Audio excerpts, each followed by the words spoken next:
it time for illegal ham in the face? But bro, where's the banjo? Some Cleveland sports shows try to give you hot takes, but only one can give you a big old piece of hot ham. Welcome to Illegal Ham to the Face. Talking all Cleveland sports. And don't forget our Fat Boy Tuesday, where we also ham it up with some fun food topics. Without further ado, let's serve up some ham. Here are the Ham Boys, Fatty, and Big Bry.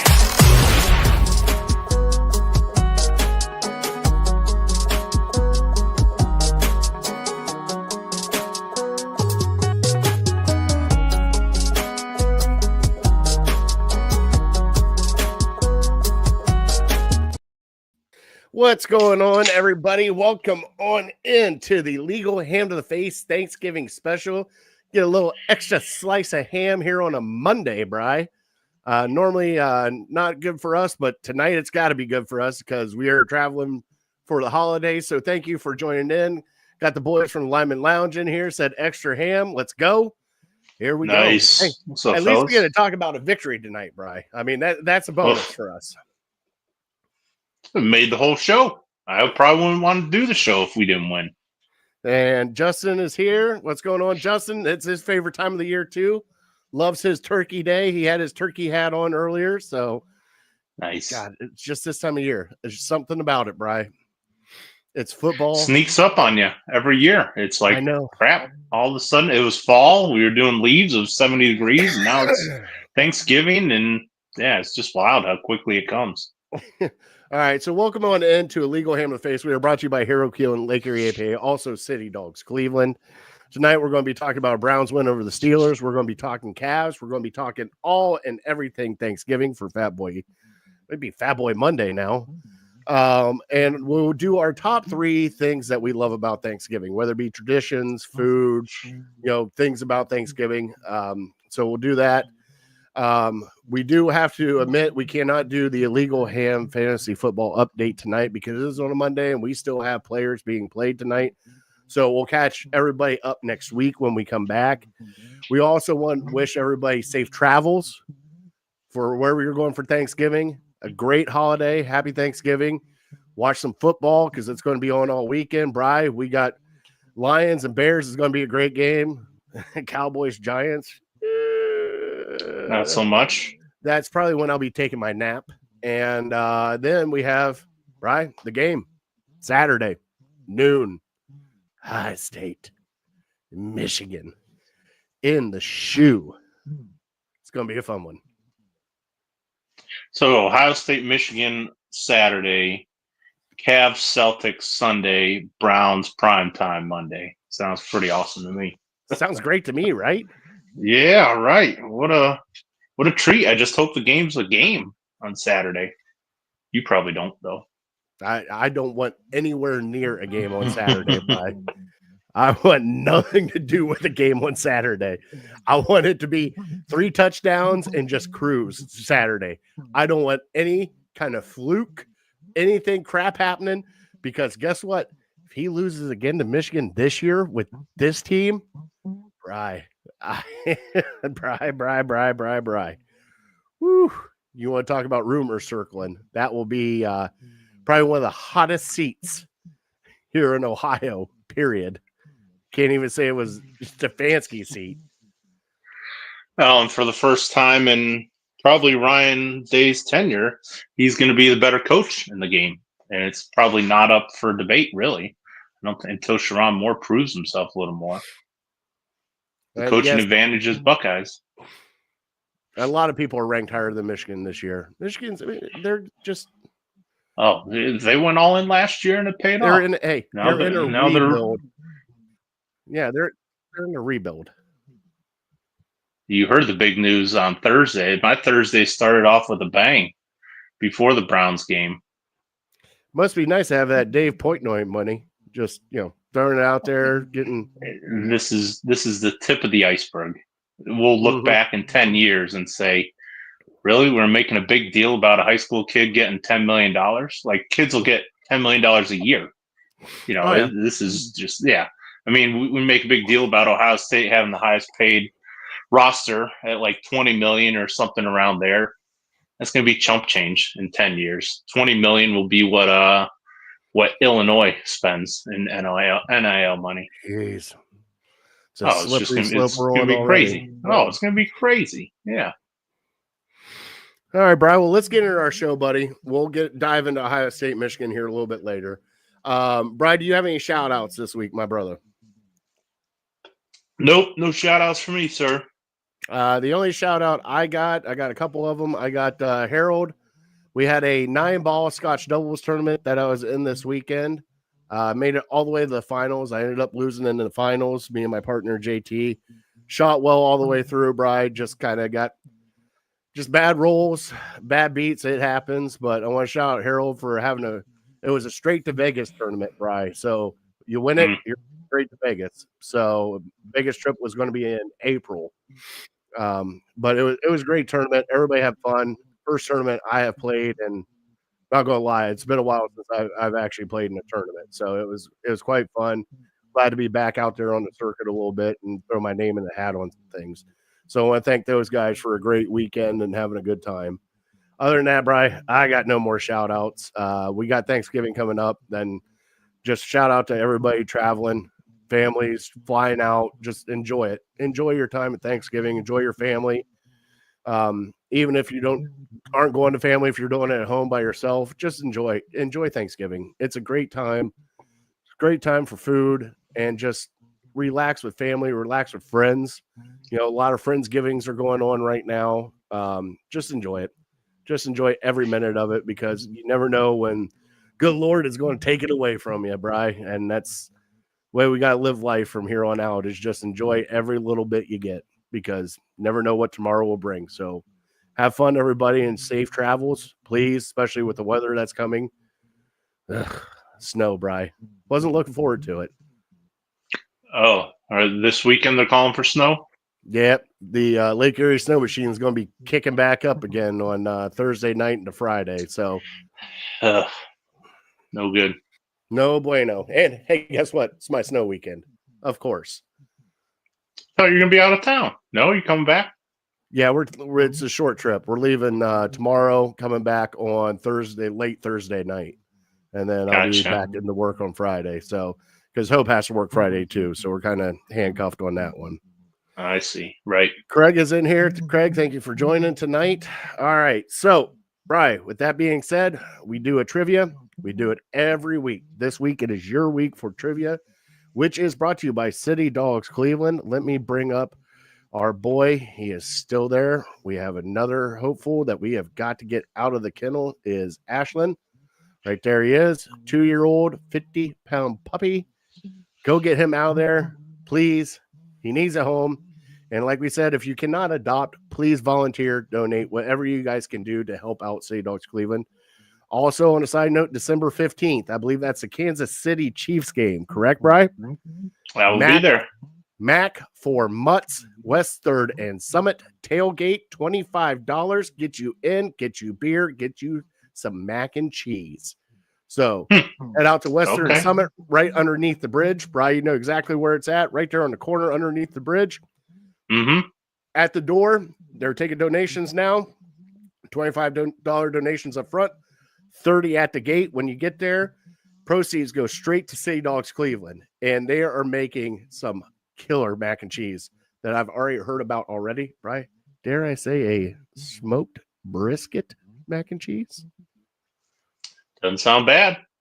So please go check them out at West 3rd and Summit. Top Dog Tailgate. They will have the wheel of jerseys. They will have City Dogs will be there. Our boy Ice Cube, Eric, Top Dog himself will be there. So please go check them out. James is here tonight. James, what is going on, brother? And what's up, James? Here we go, James Brian. taking cheap shots at my quarterback, James, calling you out. Taking cheap shots at Deshaun all day long. I keep it above ground here. I take cheap shots about the 49ers, James. Your window's closing, my man. Quick. Oh boy, those are Bry. Sorry, I'm keeping it real. Oh, they got to pay Brock Purdy $60 million next year. I got an aging running back. Just paid a wide receiver $35 million, and they're 5-6 or 5-7 or whatever. I'm just Don't want to hear it, but hey, just going to click come on out. this You sounder. start taking cheap shot at the Browns. Just going to Love click James. the sounder right now. Here we go.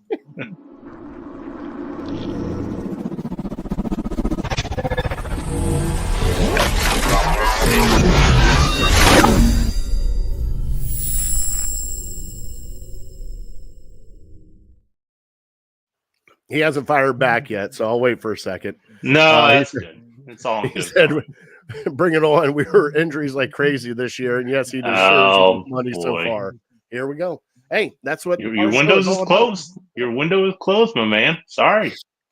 George Kittle's still pretty good, though. I'm good. We're making pepperoni rolls downstairs right now that we're taking down to West Virginia. Just rub it in all our faces. Why don't you?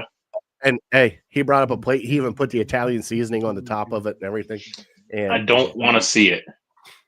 Are you sure? Starving. I'm starving right now. Yeah. What good does it do me? Well, it's not going to do you any good. It's going to do me fantastic hearing about. I'm a bitterman here. My team's 3-8. Let's get to talk about the win, though. All right. Well, okay. We got to do the trivia. What do you got for trivia today, bud? All right. So on Thursday night, Nick Chubb scored his, I believe, 50th rushing touchdown.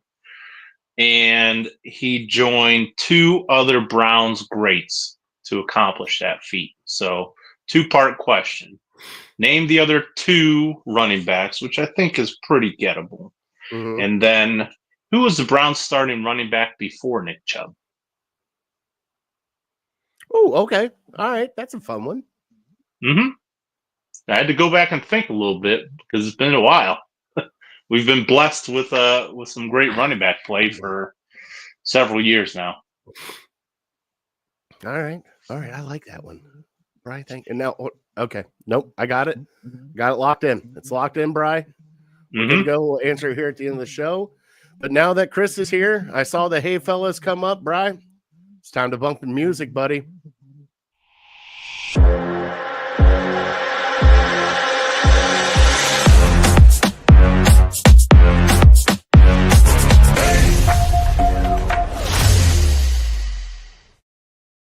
All right. It is time for your Cleveland headlines. Right now, Bri, we do have one very hot team going right now. And yes, they lost to the Celtics. That was the last show that we had, but they are 17-1, Bri, and they are still chugging along and playing. Ty Jerome. What the heck? Like, this team, it's different people scoring every night, Bri, and they're still on fire. I'm telling you right now, my expectations, Eastern Conference Finals, still there, and they're not going to change with this team. You still there? Oh, absolutely. They've done nothing to show me otherwise. I mean, after what they've done through 18 games, the one team they lost to is the one team that's above them. So I think it's pretty easy to put them as number 2. But again, playoff basketball is different than regular season basketball. So I feel like that's a realistic expectation, but there's no guarantee we get there. We're not just going to waltz there. Okay, now I got to ask you, because we've never really talked about this on our show, because right now the cup is going on, whatever the hell this in-season tournament is. Right? What do you think about this in-season tournament? I mean, do you like it? Do you think it actually drums up intrigue, or are you just kind of like, why are we doing this? I don't know. I see the reasoning for doing it because, it's in the middle of football season, college football, NFL, not many people paying attention to the NBA. So I understand why they're doing it. At the same time, does it really change my interest level? Not much. Now, if we get to, I don't even know like the parameters or how many teams make it or this and that.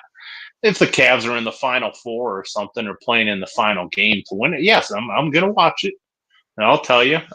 But do I really understand how it works? No. Do I really care? Not really. But if you tell me we're in one of 4 teams left and we're playing some good teams, I'll be intrigued. I'll make a point in watching it. So as of right now, I don't much care about it, but it'd be fun. Anytime anything's up for grabs, you want to win it. So I guess for that sake, I'm kind of rooting for them, but it doesn't intrigue me right now enough to go out and seek these games. What are they? Do they play them on like Tuesdays and Fridays or something? Brian, that's the thing. I don't even know. Like, I don't even like. It's like it reminds me of like the World Cup soccer. Like, there's different groups, and if you beat your group by so many points because there's a point total, and like what are we doing here? Like, it confuses the shit out of me. And yes, they had George Niang on this morning on the Carmen show, and I don't know if you heard it this morning, him talking about it. Mm-mm. But they pretty much just flat out asked him and said, "Hey, are the players actually interested in this?" He goes, "Yeah, there's money involved.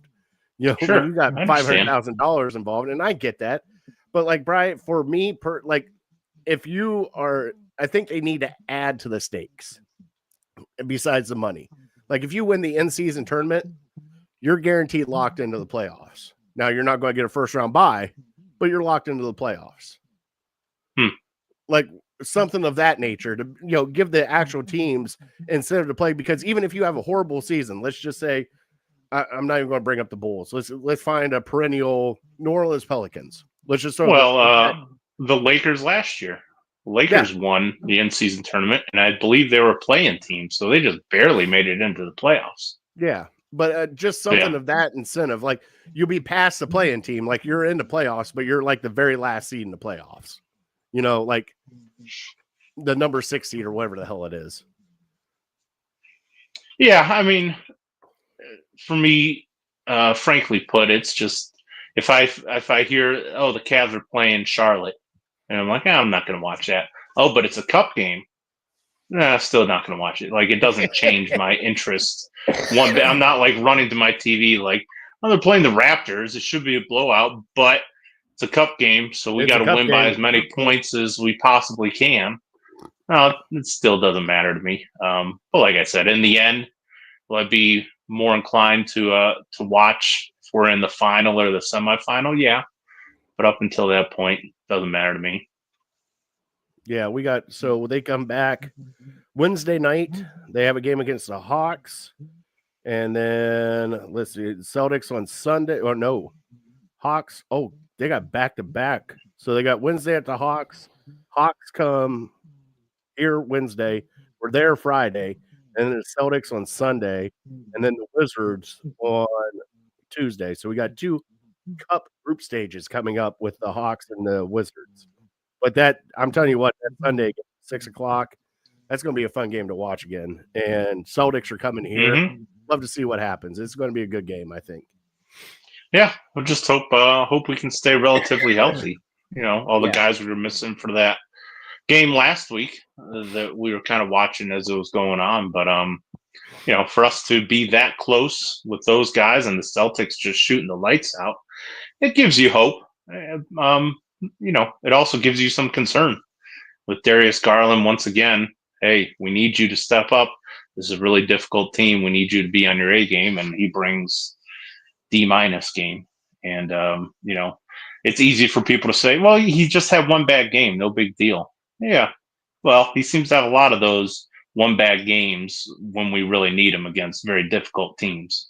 So you wonder, how much is it that when he plays better competition, he struggles? How much is it when he plays when more eyes are on him, he struggles? I don't think it's just a coincidence that he just happened to have one bad game when we play the number 1 team in the league. Yeah. No, I get you. Well, it's going to be a fun season no matter what if they keep his pace up. Oh, yeah. Oh, for sure. And it's something to look forward to. Now, Bri, we got our Thursday night miracle. We came out, we beat the Steelers in a blizzard in the 4th quarter. That's when we scored the most points in that blizzard. And it was a crazy game all the way through. Thursday night football, it was prime time. Fans, everybody that stayed for that entire game, kudos to you, because that got to be like whiteout conditions there for a little bit. And Brian, I know we talk a lot about, the quarterbacks and, what's going to happen, but the performance that Jameis put on, and yes, he threw an interception, but the rushing touchdown there at the end, not having the earpiece in, taking the visor off, doing snow angels at the end of the game with all the guys from just in the pregame speech. Didn't even do them correctly. It doesn't even matter. It didn't he was even matter. face down. He ain't like never that seen kid's snow, from the right? South. I know that dude. That dude is from the deep South. He don't even know how to do a snow angel. And that was hilarious. That's what makes him endearing. And it's just like you're watching this, and it's like, okay. And then you have the crap at the end of the game with Pickens and Newsom, and Pickens running his mouth like the moron that he is. And it just it cracks me up. But Brian, we did get a win. Both you and I, you almost knocked the score right on the noggin. Didn't you pick like 23 to like 16 or 18? No, I had the Browns winning by 5. So I knows that I had 20 to 15. So they scored a little more than me or than I thought. But I was wondering, like at the end, had they kicked the field goal, it would have been 21-18 or something like that, I think. But just crazy how it was, points were hard to come by. Our defense played unbelievable, and it was, I think, 18-6 or something in the fourth quarter. And then before you know it, they score. We have the turnover, then they score again, like all in 2 or 3 minutes. And you're like, you got to be kidding me.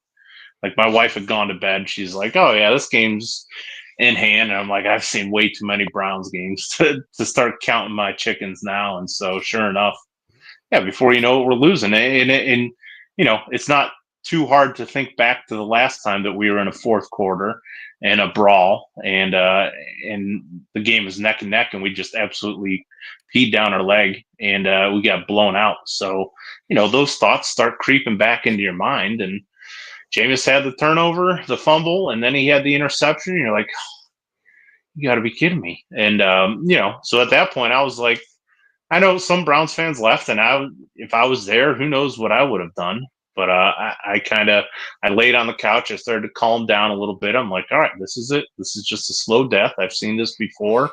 They're going to get a couple first downs, or we're going to have a crucial penalty and give them a first down, and then they're just going to run the clock out. And so give credit to the defense. They stepped up. They stood tall and got the ball back, and then the rest is history. I mean, it was an unbelievable game. I could not, I told my brother yesterday, I couldn't believe how into the game I was. Like for a 2-8 football team. Oh yeah. Like my heart's beating really fast. I'm like standing up half the time. I got a baby sleeping here, so I'm like screaming, but trying to keep it down a little bit. And I almost reacted like I would if we had something on the line or if it was a playoff game or something like that. I was so much invested into this game, and it was just so awesome. Because just knowing what it meant for the Steelers and, the Browns seem to get up for games like this. And that's the good thing about Stefanski is, he seems to get these guys up for division games. And we can make the argument about other games, non-division games. But trying to keep it positive, he's just, the report came out before the game that him and Barry were safe, and you hear those and you're like, oh, come on, what if we get blown out here? We're going to want his head. And so he did the opposite and called a gem of a game. Jameis Winston just played unbelievable. He made the plays when he absolutely had to, that fourth down, picking up a couple. Even the pass in the Njoku in the end zone. I mean, there was passes that were, they were just right there. And it was just like, oh my God. And Brian, I was with you. Like I was locked in. Like you and I were texting there towards the end of the game. I'm like, what is going on with this team? Because like you said, that's normally a position where either we lay down or something stupid happens where we lose the game, where, you get them at 3rd and 33 and next thing you know, it's a pass interference call. And then here we go, first down again. It's like, awesome. I was waiting on that the entire time. And it never came to fruition, Brian. It was just, and Brian, Myles Garrett put on a show, and man, made somebody named Watt look really bad on the other side that really didn't do anything. But, according to a certain wide receiver, the Browns only won because of the weather. And, I'm glad that we just won because of the weather. Yeah, where were you at in that Hail Mary? He's public enemy number one as far as I'm concerned.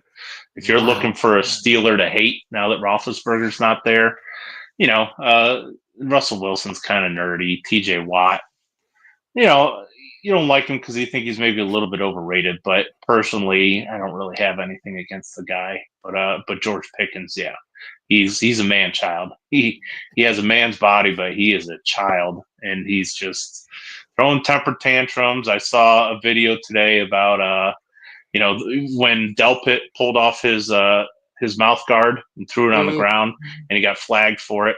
Well, there was somebody who took a video. Pickens, as Delpit's like backpedaling, Pickens sticks his leg out to try to trip him as he's going backwards, and that's why that's what sparked Delpit getting upset like that. So yeah, and even Steelers fans don't even like the guy.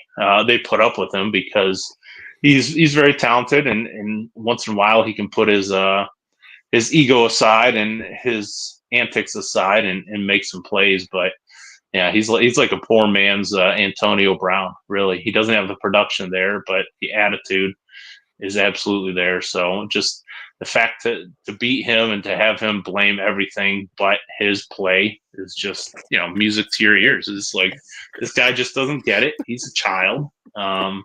It's hilarious, and we face him again here in a couple weeks. So bring it on, man! I can't wait.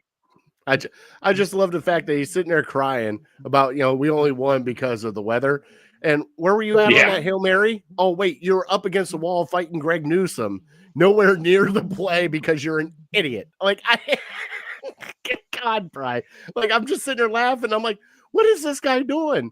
And like the one pass interference call that he wanted so freaking bad when he was throwing the snow around and throwing his little baby tantrum, there was nothing there. Like they ran into each other. Both of them did. The ball he couldn't even catch the ball anyways. So it wasn't even that factor. It's like, come on, man. But bonus, Brian, Nick Chubb. Nick Chubb. 2 touchdowns, Bri. God, it's so nice seeing him in the end zone. And and he ran good. He ran good this game, Bri.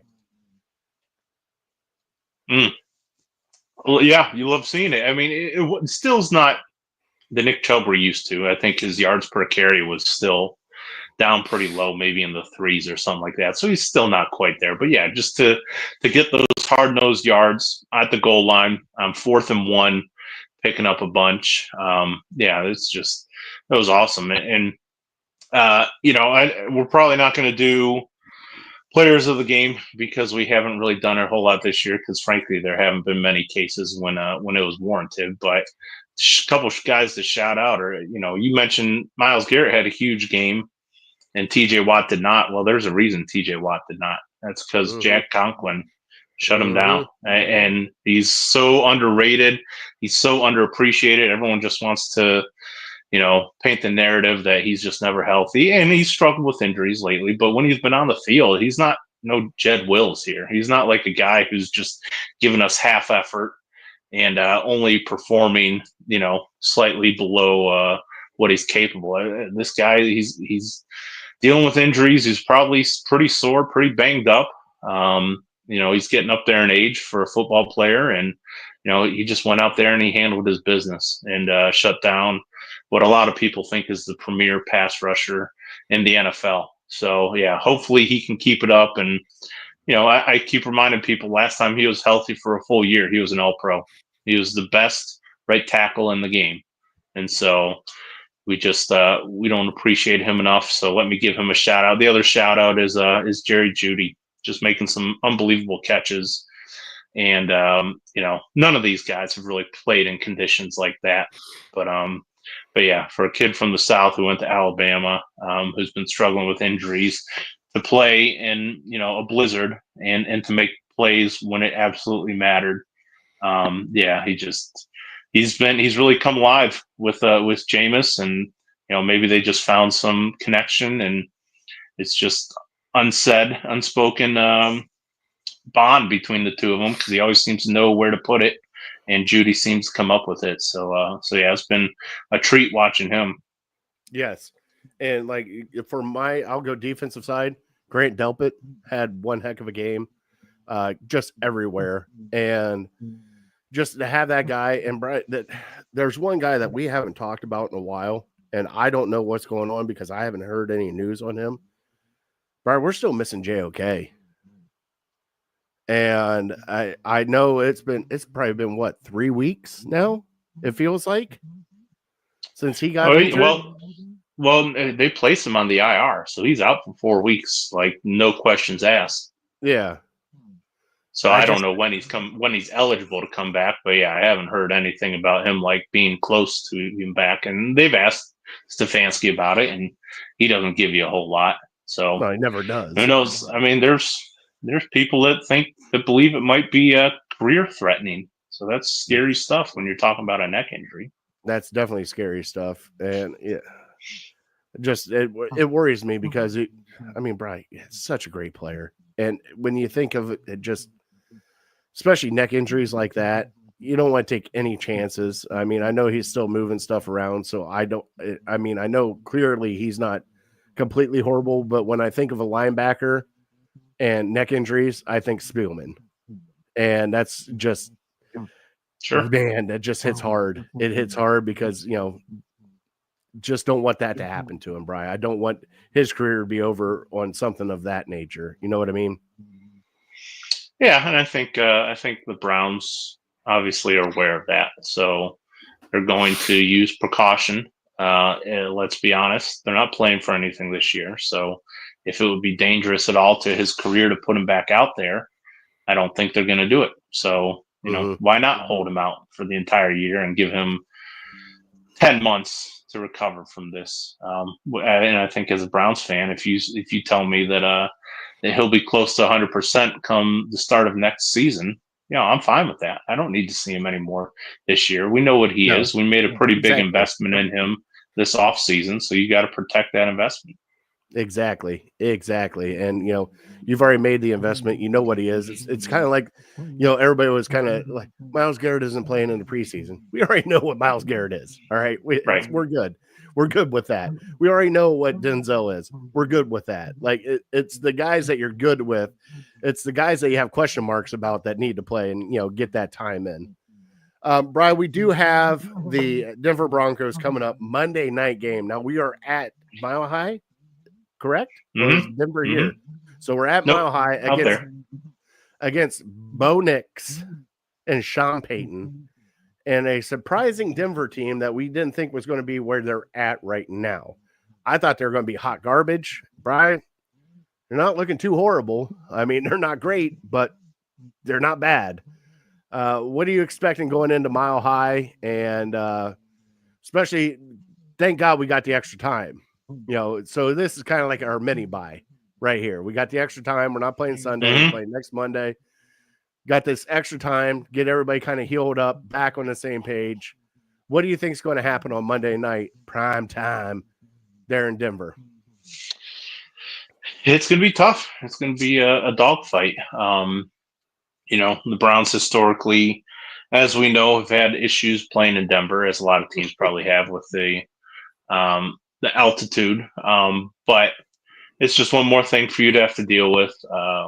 I guess they're going out a couple days early to try to get used to it. So I don't know if that'll make any difference. But Denver, it starts with their defense. They're very, very talented on defense. And offensively, Sean Payton has these guys playing how he wants them to play. So even though they don't quite have the talent offensively, they're good at following his orders and following his direction, his leadership. But to start with the defense, they have a shutdown corner in Patrick Surtain, probably the best cornerback in the league right now. So I don't know. I'm not too familiar if he shadows guys, but really we don't have any stud receivers, number ones to shadow. So whether he's lined up with Judy a lot or Tillman, you're going to have to maybe lean on Njoku or something, just to get the ball away from danger. by throwing it to Surtan's side. So yeah, it would be great to get a running game going. Finally, we've been asking for it for pretty much the entire season, and it is yet to come to fruition. So if you could get that going, that would be huge, especially with us getting some extra time off to heal up. Maybe the offensive line finally getting back to close to 100%. But yeah, I think trying to get Njoku involved would be a great way to attack that defense. And they have some talented safeties too, so it's not going to be easy doing that. But yeah, you just gotta keep the momentum going, keep Jameis's confidence going, and he's played 4 games. He's 3 of his 4 games have been pretty good. The Baltimore game clearly could have thrown some interceptions. And Los Angeles, he did throw some interceptions, but other than that, he hasn't really been living up to his name and the negativity behind him turning the ball over. So yeah, I'm excited to see him again and to see him with another week of preparation. And just hope he can play with that confidence and continue the relationships that he has with our receivers, and hopefully get Njoku involved, because he really didn't do a whole lot. Maybe he's in his head a little bit after dropping that touchdown pass, but I think he's got a lot of confidence. So yeah, offensively that would be great, and defensively you just gotta keep doing what we've been doing. I mean, it's Bo Nix. He's nothing great, but he has been playing really well this year. So you have to really get in there and watch the tape and understand why Sean Payton has him playing so well, because I guarantee it's a lot to do with the scheme and with the simple reads that he's giving him. So you have to just take those away. And Myles Garrett has got to be a dog again and impact Bo Nix. Bo Nix has never gone up against a pass rusher like Myles Garrett before. So really make him, to quote Sam Darnold, see some goats. And just kind of always be looking, have his head on a swivel, trying to figure out where Myles Garrett is. And if you can do that, if you can feel Myles Garrett's presence, that'll go a long way. And another guy to shout out is who played well on Thursday, Mo Hurst, finally getting back. Maybe he might be our best defensive tackle. As crazy as that is to say, with the money they gave Tomlinson, whenever he's in there, he always seems to play well. Big Mo. I love Big Mo. Even though he's a Michigan guy, I love Big Mo. Just, hey, as soon as he hits somebody, feed me more, baby. Oh, man. Well, was it 4th down or something? He had that stop? Yeah. We had a couple of great 4th down stops with our defensive line. So yeah, we did. That's very promising. All right. So right now, Bo Nix last week Sunday was 25 and 42 for 270 and 2 touchdowns. And it looks like his favorite target is Sutton, Cortland Sutton, right? He's a bigger wide receiver, so I would guess maybe they might try to match up Emerson with him, which kind of takes Denzel off of their best receiver, which isn't great for us. But who knows? Maybe they'll switch it up a little bit. Well, the other one they got to worry about right here, and it's one that Mims Jr., the little speedster, used to be Oklahoma, had 3 catches for 44 yards, but had a couple big catches. I think what you said, Bri, I'm not worried about their run game because of obviously Javonte Williams wasn't good last week, and McGoffin is. I mean, they only had like 50 yards rushing, Bri, and I'm not worried about their rushing, but you got to keep Bo Nix in the pocket. Can't let him do some crazy stuff. And like you said, if you get Myles Garrett going, and especially if you get somebody up the middle, Shelby Harris, anybody up the middle at him, I think that's really going to scare him, because at that point in time, I don't think he's felt pressure up the middle yet this year, Bri. I think he's felt it from the sides, but not right in his face. And I think if you can get a couple guys in his face, give him a little happy feet. Dare I say, Bri? I said I probably wouldn't bet them again unless they won, and they won. And Bri, do I go 2 in a row? You're feeling frog? Bri, I got to go 2 in a row. After what I watched on Thursday night, Bri, and them having a mini bye and time off to heal up and everything else, Bri. Now, it's not going to be pretty. This team is not going to be pretty all the way through. But Brian, you sent me a text with playoff chances. There's still a chance, Bry. There's in the still hunt, baby. Still in the hunt, Bry. So I'm going to go Browns 24. Denver 21. 24-21. Gotcha. Okay. Well, if it's one thing that the Browns have done consistently this year, it is let you down as soon as you start to get some excitement. So much like the Baltimore game, it's hard for me to. I know everyone wants to really have confidence and throw bouquets at Stefanski for this win, but for me, it's also yes, I can enjoy the win and I can appreciate the one-off, but it's just also frustrating because it seems like whenever we're underdogs, we step up to the challenge. But whenever like people are starting to buy into us and pick us, and we're favored to win by 4, 5, 6 points, we always crap the bed. And so that's the frustrating thing about Stefanski. I don't believe he can motivate these guys week in and week out, whether they're playing the Chiefs or whether they're playing the dregs of the league.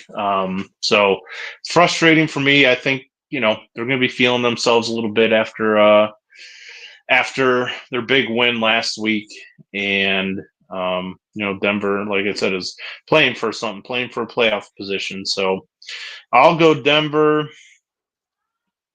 26 and the Cleveland Browns 16. Bry's on the dark side. Okay. It's all right. I guess in the back of my head, it's to make up some ground on you, but also, yeah, I've seen this story before when we're all buying into the Browns and we're coming off a huge win, and then we just kind of crap the bed, and yeah, that's maybe my biggest gripe with Stefanski. I like him as a guy. I do want to root for him. I do want to keep him around because I think he's a very good football guy. Mm-hmm. But part of being a coach is motivating your team. Like I said, whether you're playing the number 1 team, the number 32 team, and I don't feel like he's great at doing that. The good thing is, though, is he doesn't have to be great at it. You got to get the right. Got to eat those W's. Yeah. Sure. and that has, and it might carry more weight if the Browns were committed to Jameis past this year. Like if Jameis Winston was our franchise quarterback, we knew it. He was the one who was signed for multiple years. Let's follow this guy. At the same time, a lot of people might still see, hey, I like the guy a lot. I root for him. He's a great teammate, but he's still a backup quarterback. And still prime time, baby. Still prime time. Right. And so that's why, I do give them a chance because, like you said, it's prime time. So I was just finished saying, he can get his teams up for games like this. And we have this game, then we have a rematch with the Steelers, which will be emotionally charged. And then you have arguably the best team, the 2-time Super Bowl champions, coming to your house. So the next 3 games should be games that are easy to get up for. Now, will they get up for them? I don't know. Now, Brian, you brought up, and I heard it too on Thursday night, Albert Breer came out and said both Stefanski and Barry are safe. Okay. We had a whole conversation beforehand of like, what's going to happen with this? Like, somebody might get fired from all this, blah, blah, blah. How was your reaction when that news came out, when Albert Breer said they were kind of safe? Like, how did you take it? It was surprising. It wasn't totally shocking. And I'm not etching it in stone or anything like that. The Browns are going to tell us, they're not going to create waves in the middle of the season when they don't have to. Yeah. They've told us in the past, no, Baker Mayfield's our quarterback. No, he's our guy. That couldn't be further from the truth. Mm-hmm. People were up in arms when Andrew Berry in his press conference didn't flat out come and say, oh, yeah, we're cutting Deshaun Watson. He's out of here. No chance he comes back. He didn't say that. He said it's a possibility he's back with the team. next year, and people were still up in arms about it. So I mean, they're not going to give you anything right now because they don't have to. They're going to tell you what they need to tell you to not create too many waves. And then in the middle of the night or on a Friday afternoon, they're not going to have some big press conference. If they want to fire Stefanski at the end of the season, boom, you're gone. And then now we'll deal with the questions that you have. It's how a lot of pro sports teams deal with public relations and deal with questions about their coach being fired. You know, they just lie through their teeth. And so you can't believe anything anybody says or anybody reports, especially when there's a month and a half of football left. Well, I was just, because we've had rumblings here that Stefanski was on a hot seat. And the only reason why is because, they feel like he lost the locker room or something of that nature. And then a lot of people kind of go, well, what about Barry? I mean, we got a left tackle that's injured, whatever the hell he is. That experiment's failed for me.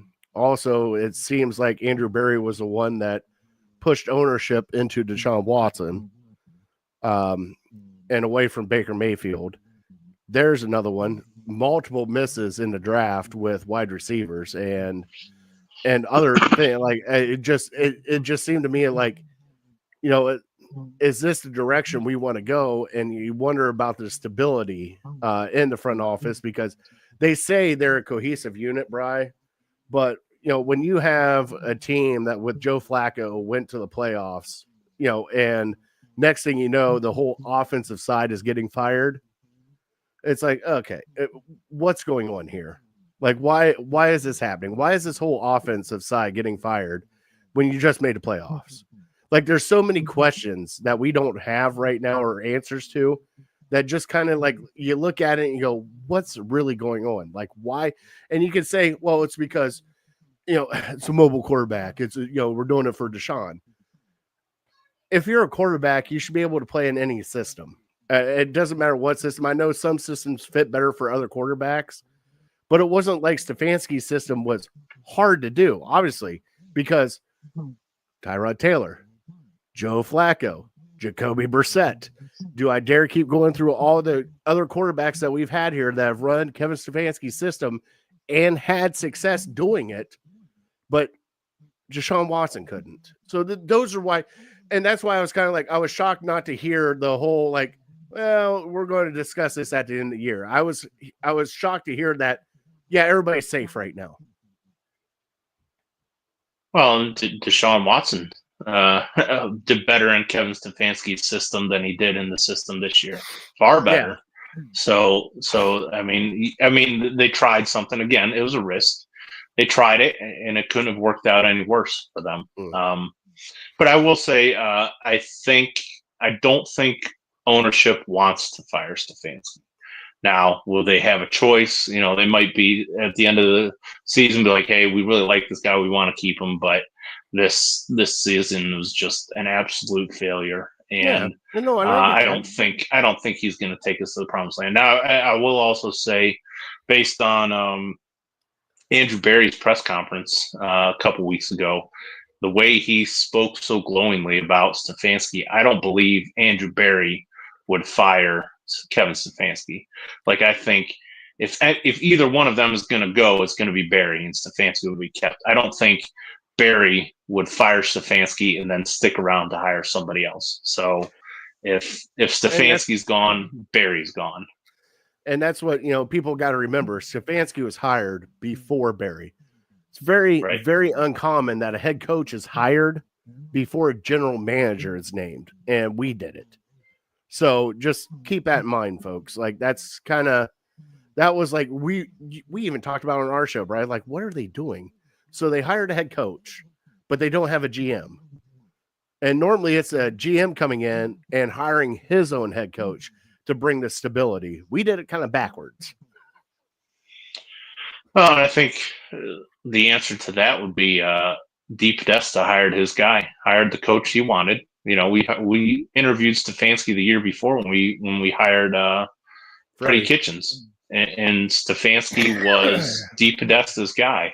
And Deep Podesta probably said, "Don't hire Freddie Kitchens," and he proved that to be very right. So they're like, "All right, Deep Podesta will give you a chance. We'll hire your guy."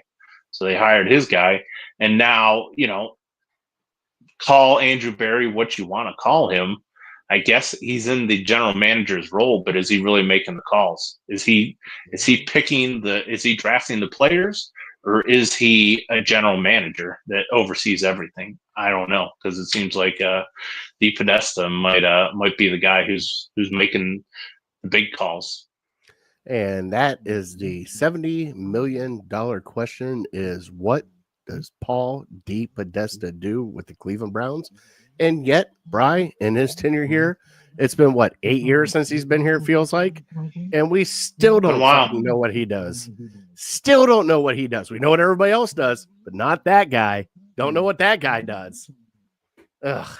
All right, Bry, let's get off of this topic before we start getting a heated rant again, and I start dropping some other stuff. All right, we do have Buckeyes, Michigan this weekend, the game at the Horseshoe, Bry. Obviously, we have, there it is, the flag behind us, Ohio State fan, Michigan fan. Bry, we've given each other shit for I don't know how many years now. It feels like 20 about Ohio State. As long as we've known each other. And something, we could take it back and forth. We could dish it. We can give it out. We laugh about it afterwards. And, congratulations on your national championship last year, even though there should be an asterisk, but there should be a lot of asterisks about Ohio State ones too, but that's okay. But Bride, this game is the game this year. It kind of doesn't feel like the game. Michigan's coming off of a national championship with a lot of seniors gone, new head coach, Harbaugh moved on. And then you have Ohio State that just went out and pretty much bought a semi-NFL pro team. Brian, how do you feel about this game? I want to ask you as a Michigan fan. I know you got your kudos last year. How do you feel about this game this year? It's not going to be pretty for Michigan, if you want my honest opinion. I've watched them all year. Now, I will say they played their best game last week on Saturday against Northwestern. Now, it's Northwestern, so I'm not going to throw a party for beating Northwestern by 40 points or anything like that. But yeah, it helps Michigan out that the game is at the end of the year rather than the beginning of the year, because they have figured some stuff out. Mm-hmm. But it's not, when you play a team that's as talented as Ohio State. Now, I know they have some injuries, but they're still at the top of the recruiting board every single year with Georgia and Alabama. So they're for sure, if nothing else, top 5 talented rosters in college football. And Michigan, does not do well in recruiting. And so what the difference was they had just a superior coach, and they had a top 5 coach in all of football, and he kind of developed these players. Well, he's not around anymore to do that, and kind of unfair for Sharon Moore to be put in the position to where this guy has 0 experience and he's expected to navigate the ship with a defending national champion, and he hasn't done anything to improve this team at all. He tries to do what Jim Harbaugh did, and it's not working because he's not Jim Harbaugh. So yeah, long story short, it's just Michigan cannot throw the ball. We all know that. They have a pretty good defense, but they're going to be without their top 5, top 7 defensive back, top 7 pick in the NFL draft defensive back, it sounds like, and Will Johnson. So that's going to hurt him. If he was there able to shadow Jeremiah Smith, I think it might be a different game. But they still have 2 of the best defensive tackles in the country right now. And Ohio State is dealing with some backups on the interior of their offensive line. So that's kind of the bright spot for Michigan right there, if they can take advantage of just making Will Howard uncomfortable up the middle. Maybe he kind of starts doing some things and starts getting rid of the ball a lot sooner than he wants to, and makes some bad decisions. But yeah, I don't know. So I heard a couple different things. I've heard the spread was 17. I've heard it was 20. Somebody told me yesterday it was 24. What's the spread? Do we know? Bry, I don't know. And with rivalry games, the spread can be whatever the hell it is. It's a different.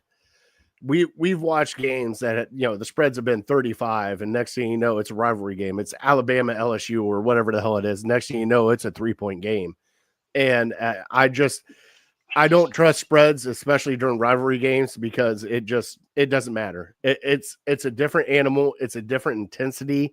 It's a different game. It's not like it's a normal game. Like, Ohio State's playing, like you said, Northwestern, Michigan playing Northwestern, or, something of that nature. I don't like spreads on rivalry games because no matter what the spread is, it's not going to be what it is. And the one thing that scares me about this, and it's nothing with Michigan. Okay. No offense to you, buddy. I know you have a good team. You don't have a great team. One thing that scares me the most about this is, one, if Ryan Day can actually finally win one against Michigan, and two, Bri, I don't want it to be close. Like, I want a 2-touchdown lead and ride that thing out until the end. I don't want a 1-score game going into the fourth quarter. I want nothing to do with that as an Ohio State fan, because at that point in time, anything can happen, Bri. And if anything can happen, that means some bullshit fumble or some kind of flag or call. And Chris said right here, Buckeyes are favored by 21. Okay, sounds about right, I'd say. It's just a rivalry game, right? And it's always been that way with me in rivalry games. And you and I have watched the Ohio State-Michigan game enough. I mean, look at all the Cooper years where Cooper has had probably some of the best teams Ohio State's had, and they go into Michigan and just get trounced. We've had, Dressel years where you guys have had great teams, and then Dressel comes in, and it's just a different game, Bri. It's a different feeling. It's a different atmosphere. It's just a totally different feeling. And everybody can say oh, Oklahoma, Texas, and Alabama, LSU. No, there's a reason why they call it the game, because no matter what happens at this game, it doesn't matter if somebody's number 1 and somebody is 5 and 6 or whatever the hell they are. Does not matter this game. This game is a special, special game for this area and pretty much for the nation, because you could be a 4-7 Michigan team, still can beat Ohio State. And if you beat Ohio State, Bri, you know how it goes. If you're 4-7, you beat Ohio State, you're just going nuts. And you're going to hang it over for 365 more days until that game starts again. And then when it starts again, it could go in a totally different way. Yeah, I'll say, I mean, all the pressure is on Ohio State because they should win. Obviously, they're favored by 3 touchdowns. So, if Michigan can keep it close, maybe they start making some mistakes that they wouldn't make. Now, Will Howard has not been a part of this rivalry, so I don't know if maybe he fully feels the pressure like maybe a guy who's been there for 4 years. Yeah, Judkins but yeah, I think maybe he's not. Maybe those guys that have just been here for the first year, they're not feeling that pressure. Their butthole might not pucker up like some of the other guys, like some of the coaches might, who know what's on the line. Like, if Ohio State doesn't win this year, they're in serious trouble, and probably nothing short of a national championship could save Ryan Day's job after that. But at that point in time, would you still have, so if Ohio State lost to Michigan, would you still have Ohio State in the top 12? Oh yeah, they're in, no doubt. They're in no matter what. They lose to Michigan, then they're 10-2. Mm-hmm. They don't go to the Big Ten championship game, so they can't lose the third game. So 10-2, they're in. I don't think they can go to the Big Ten championship game right That's now. That's what I'm saying. Well, Oregon's there, and it would be Ohio State if they win. But if Ohio State loses, they would have 2 losses. So either Indiana or Penn State would go with only 1 loss. So you have to explain to me here. All right. So we used to have the Scarlet, what was it? Scarlet and Gray or whatever. Legends and Leaders. So that's gone now, and it's just the top. That's gone. 2, right? Right. So that's why hopefully next year, hopefully in the next couple of years, like it's a real opportunity. Michigan, Ohio State can play back-to-back weeks. Dude, that'd be awesome. Which will be crazy to think. Like, right? So what do you oh do? Yeah, but what do you do with the first game? Do you just kind of like not show your cards and just like play for the second game? Hold on, it depends on what's on the line, right? Because at the point in time, let's just say the Big Ten wouldn't be has anything off on the year. line. Well, no, like the Big Ten championship will be on the line. But what I'm saying is because everybody's going to want a national championship, and that's what they're going for. Yeah. Oh my God, I won a Big Ten championship. Yeah, okay. But national championship is what everybody's goals are. All right. So at the point in time, you sit there and you have an Ohio State Michigan team, and let's just say hypothetically this happens, and the Big Ten's down. You got Ohio State, Michigan, both 9-3. Okay. Mm-hmm. But both are going to make the playoffs. But Ohio State can have a couple of home games, and Michigan get like a bye. Like it's just a weird dynamic now that there's 12 teams in the playoff. So do you play for the playoffs, or do you play for the Big Ten championship? And that's where the whole thing is going to come. Because if you're guaranteed that you're going to make the playoffs, no matter what happens, then why would you try to get the Big Ten championship? Why don't you try to position yourself better? Like if you beat Michigan and win the Big Ten championship, you get the bye, all that stuff, you move on, and that benefits your team. But if you have a team in there that's coming in from, whatever, let's just say for sake of West Virginia makes it in, okay, would you rather take that loss, go to the lower bracket, play West Virginia, and then come through and get that momentum off of West Virginia? Like it's a crazy, crazy atmosphere that we're about to have with a 12-team playoff. Yep, I hear you.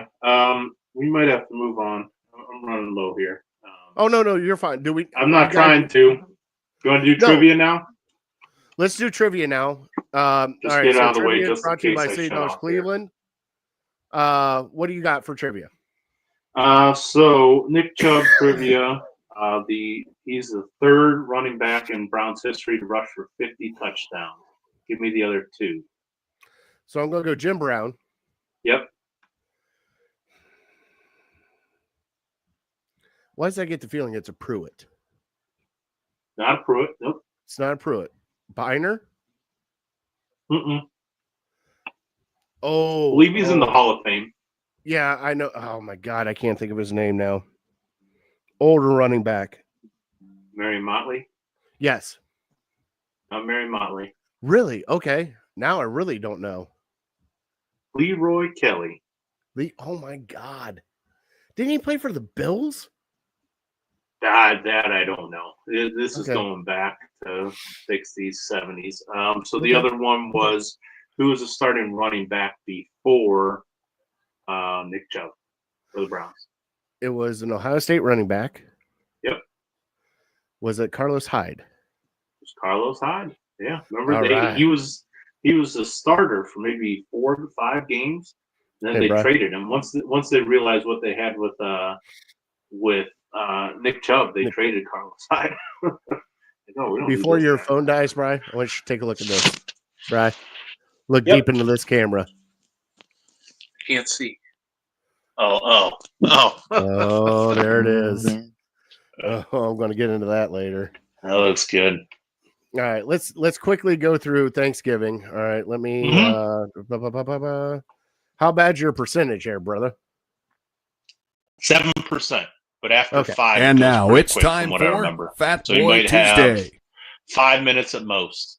Okay, so Thanksgiving's up. Brian, what are some of your favorite Thanksgiving foods, bud? Like I know turkey's on there, everything else. Like, what are some of your favorite go-to foods for Thanksgiving? Absolutely mashed potatoes. My wife makes mac and cheese, but I really don't even consider that a Thanksgiving food, so I'm not putting it on there. Stuffing. I think stuffing, just because I don't have it any other time, but whenever I have it, I always enjoy. Not a big fan of green bean casserole. Okay. Pumpkin pie, I kind of attribute to whipped cream. Yeah. Oh, absolutely, with whipped cream for sure. What I think of, like, my family's huge green bean casserole. My mom, we do the pickled eggs and deviled eggs. That's always go to. One thing I do love about my family, though, Bri, is there is a crap ton of just finger foods. So you have, the vegetables and ranch dip. You have, the pickled eggs, deviled eggs. You have cheese trays with trail bologna and crackers. You have, just all that stuff to eat before you get to the main meal. But Brett, honestly, my favorite thing is, and I don't get it that often, and my sister will make it, succotash. I've told you about succotash. I love succotash. Corn and lima beans. We've done, and now I do have to ask you, okay, so we are trying it this year, and I have not tried this before. Have you done the turkey upside down before? No, I know nothing about it. Okay, so a lot of rumor speculating this. If you do the turkey upside down, all the juices flow down in the chicken breast, and then the turkey breast, and then the breast won't get as dry. Okay. Going to try it. Something to try. Absolutely try that for sure. Now, how do you prefer your turkey? Because I've had all sorts of turkey. Fried turkey's pretty good. I think smoked turkey's probably my favorite, though, if you do it right. I got a buddy, Ed, who smokes 2 different turkeys, and just fantastic. I hope Chris is still in here for this, Bri. The best turkey that I have had was the rotisserie style turkey that fucking Chris made. Wow. I'm dead serious. The flavor, everything, you still had the crispy skin on the outside, but just that slow process of the turning and everything. And I don't know what brine he used. Oh, he's still here. I don't know what brine he used. I didn't know. I know he had butter and herbs and everything else that he basted that thing with. But Bri, that turkey breast, rotisserie turkey, had the most flavor I have ever had in a turkey. Like, it was hands down the best I've ever had. Like, deep fried, sure. All right. Done that before. Smoked, right. Great. All right. That was one of a kind. And I think he's doing a turkey breast this year. Just a turkey breast, though, not a whole turkey. But Bri, that turkey did not last long. Do you guys in our do house. Ham? Every now and then we do ham. Am I losing you?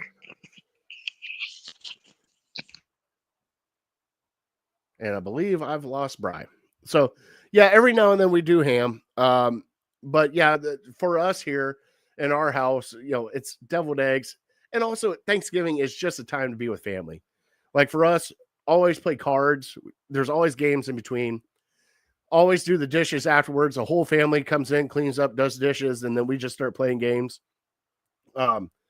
Another favorite thing of ours that we have is my sister makes and Chris is here. Happy Thanksgiving. She makes the egg noodles with the chicken gravy, put it on top of your mashed potatoes, stuff like that. So I want to wish everybody a very happy Thanksgiving coming up. And like I said, I wish I could be down in Columbus with my sister and Chris and all them.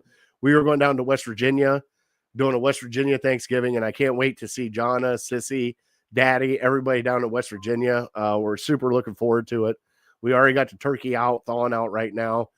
Chris, I'm about to start a brine, and I want your opinion here a little bit later as the brine I'm about to use for this thing. And definitely, Chris, God bless troops and God bless America, because can't do it without you guys. Normally we do our top 3 here at the end, but Bri is not here, so I will give you my top 3 go-tos for Thanksgiving, and especially if you're going to do a plate and do it right. My number 3 is the pickled eggs with beets. My mom makes them all the time. Pickled eggs are just a staple in our family. God, I love them. Number 2, it's got to be the green bean casserole. My family is huge on green bean casserole. My mom makes it all the time. I make it all the time. And little tip, you want to try something a little different than the French fried onions? Put some Funyuns on top of that thing and try it out and see how well you like it. And then number 1, can't go wrong with the turkey. You only get it like everybody else gets turkey sandwiches, but this turkey, you're only getting it for anywhere between 3 and 5 days. And then that's it. Because when Christmas comes around, it's ham. And then New Year's, it's pork and all that stuff. So just enjoy the turkey enjoy some football. Watch the Lions. Really, the Lions are actually playing great football right now. Go watch the Lions play and just enjoy your time. And thank you, everybody, for watching us here at Legal Hand of the Face. I know Bryce says thank you, too. Like I said, I want to thank our troops and first responders for everything you guys do. We cannot do this show without you, and we really appreciate it. And if you're new to this show, please go like and subscribe. We got 137 people here watching it tonight. Go like, subscribe all of our channels. At Ham Illegal, it's on our YouTube. Go subscribe to that. We are on Twitter. We are on Facebook. We are on Snapchat. I don't even know what else we're on. We're on all the socials. So go check us out. Give us a like. Give us a subscribe. And drop some lines in some food topics that you guys want us to talk about. We love talking food, and that's one thing that Brian and I love the most is talking food because we're definitely different on food. So if you have some food topics that you want us to kind of hit up or want us to discuss, drop them in our comments. Hit us up on our email, illegalhamtotheface@gmail.com. And we appreciate it. And like we say at the end of every show, we're definitely uncorked, unloaded. We're out. Thank you guys for watching. God bless you. Safe travels. Happy Thanksgiving, everybody.